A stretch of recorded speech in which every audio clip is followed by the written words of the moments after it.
और आगे ये वो अकोमोडेटिव हो रही है, नहीं, अरे वो तो कितना कॉम्प्रोमाइज करिए, उसको कुछ ना कहो। लेकिन अच्छा ये थोड़ा सा कास्टिंग की तरफ आए, बड़ी अच्छी कास्टिंग है। उस्मान मुख्तार बड़े अनयूजुअल सी चॉइस है, और सबा तो बिल्कुल ही, वो तो मैं कहती हूँ एक गुड लक होती है किसी भी डायरेक्टर की कि उनके साथ काम किया जाए। तो कैसे वो हुआ, ये किसके चॉइस किसकी थी कैरेक्टर्स की?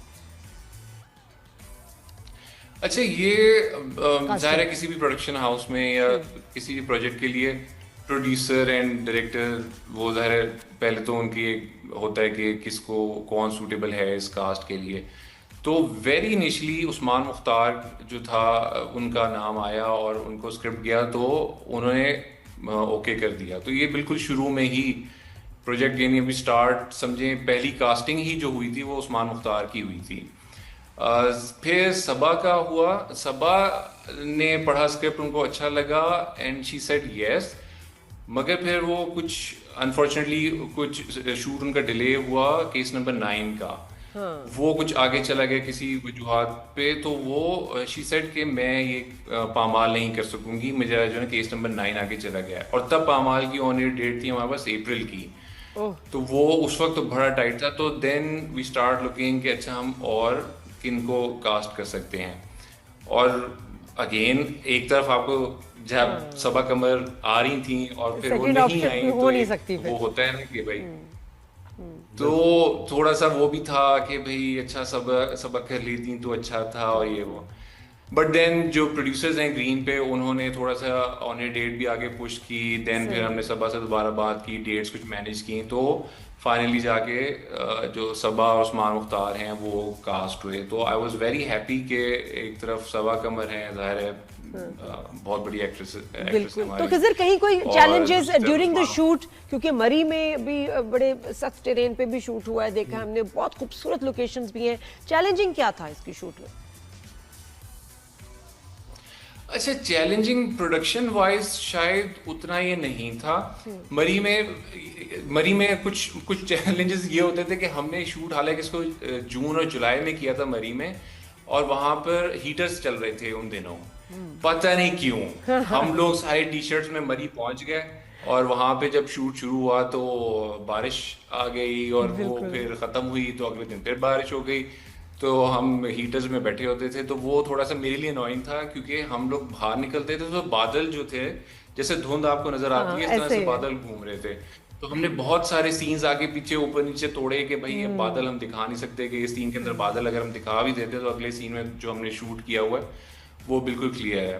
तो वो थोड़े बहुत मौसम की वजह से कुछ मसले मसाइल थे।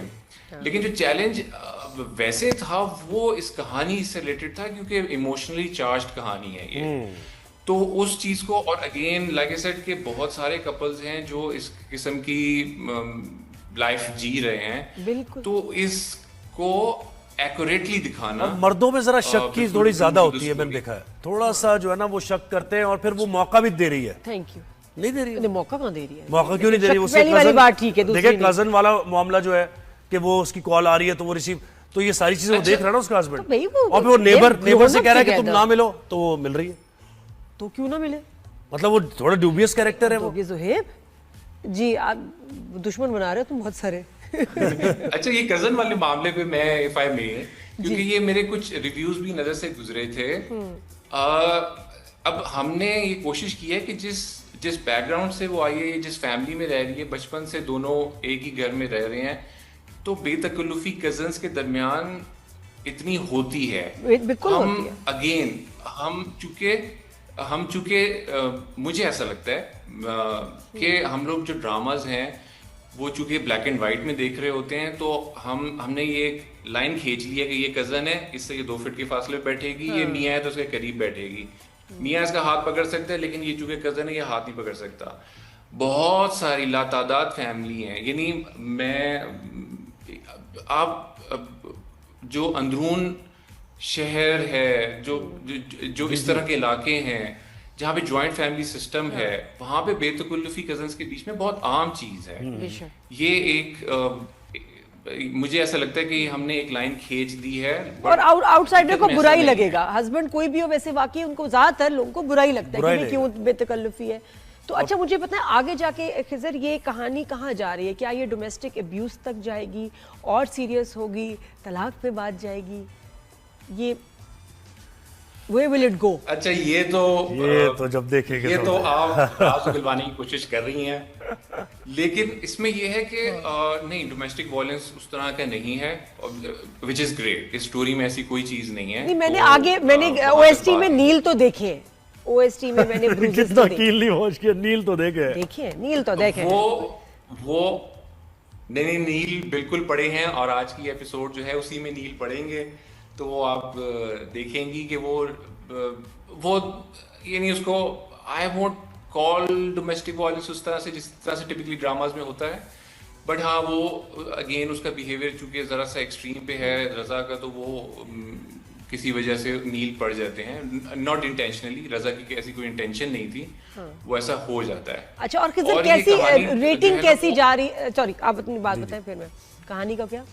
नहीं प्लीज बताइए। नहीं, मैंने कहा रेटिंग कैसी जा रही है, पब्लिक का रिएक्शन कैसा है, इंटरनेशनली भी जो लोग देख रहे हैं उनका आपको कैसा लग रहा है, फीडबैक है, and are you happy with the views? जी अल्लाह का शुक्र है कि व्यूज सब अच्छे जा रहे हैं, और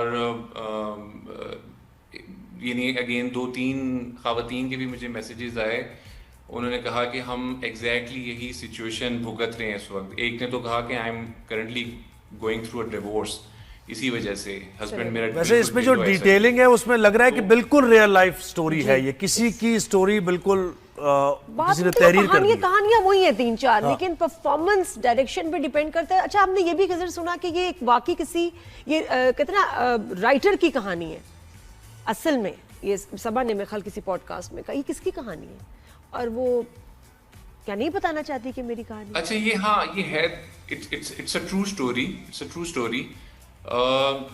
अब ये किसकी है कि आप यानी क्लूज तो हैं इस कहानी में, क्लूज तो हैं कि किसकी है, बट मैंने उनसे इजाजत ली नहीं है कि मैं उनका नाम ले सकूं, तो आई डोंट नो। अच्छा बस ये बताएं कि ये जो राइटर हैं, जो इस ड्रामे की राइटर हैं, कि उनकी कहानी तो नहीं, या उनके आसपास किसी के जानने वाली? अगेन मेरे पास परमिशन नहीं है, मैंने कसौटी चल रहा है, कसौटी शुरू हो गया। कह रहे हैं अगर, क्योंकि जब करेक्ट इंफॉर्मेशन होगी तभी बात करेंगे, अभी आप सिर्फ सोचते रहेंगे किसकी कहानी हो सकती है ना, क्योंकि कितनी खूबसूरती से राइटर ने लिखा है ना कहानी में। सही, लेकिन देखिए वो इसीलिए हिट हो रही है, जैसे हमने पहले कहा कि लोग रिलेट कर रहे हैं। अगर हर घर की नहीं है कहानी, तो मेजॉरिटी तबका यहाँ पर ऐसा, गरीब मुतवसत तबका या फिर इवन वेल टू डू लोग जो है, उनमें भी वो ऑर्थोडॉक्सिक सिस्टम और वो समझ रहे हैं ना आप, वो सारी बातें जिसके खिलाफ ज़ाहिर खवातीन खड़ी भी होती हैं। तो अब लेकिन बात यह कि इंटरेस्टिंग इसलिए है कि वो कहीं आप उसको फॉर ब्लेम पूरी तरह नहीं कर सकते लड़के को, इसलिए लोगों का इंटरेस्ट जो है डेवलप हो रहा है, मुझे लग रहा है। बिल्कुल नहीं, ये बात सही है। और थोड़ा सा ना भाई भाभी की भी बात करेंगे। ये जो भाभी है, इसको क्या बीमारी है, मतलब बड़ी, ये अलग पता है वो है नार्सिसिस्ट, ये भी है एक, इसका भी मसला चल रहा है। जितनी पोजेसिव वो अपने घर को, ये तो चलो बीवी के लिए पोजेसिव है, वो तो ईंटें वाला घर के लिए इतनी पोजेसिव है कि हद नहीं। और क्या मामू वाला सीन था खाने वाला। तो ये भाभी और भाई की क्या सेटिंग है, और भाई डरता क्यों है अपनी बेगम से इतना, सफिया से? डरने का तो मेरा ख्याल है पता नहीं, ये तो नॉर्मल बात है, हर बात मान लेता है उसकी। भाई ये तो कोई सवाल ना हुआ, हर कोई डरता है इसमें, तो इसमें क्या बात है? बात पे वो चुप हो जाता है, बहस करके चुप हो जाता है, बात मान लेता है। सबका यही हाल है। क्या चक्कर, क्या भाई का मसला क्या है? बस वो भाई का भी कुछ ऐसी है कि वो तो बेचारे फरीख्ता हो गए थे, उनको उन्होंने जाल में फंसाया अपने, और भाई ने कहा कि जी जो आपका हुक्म हो। बड़ा अच्छा टच था, उन्होंने अपने नाम घर भी करा लिया। तो ये भाभी लालची औरत है नहीं? वो थोड़ा सा इसी तरह ही है कि भाभी जो है उन्होंने कुछ जो है ना भाई को फंसा के उन्होंने पैसा देकर, यानी sort of gold digger type एक कैरेक्टर है इसका। अब वो जब तक वो मलका नई थी और वो अपनी एक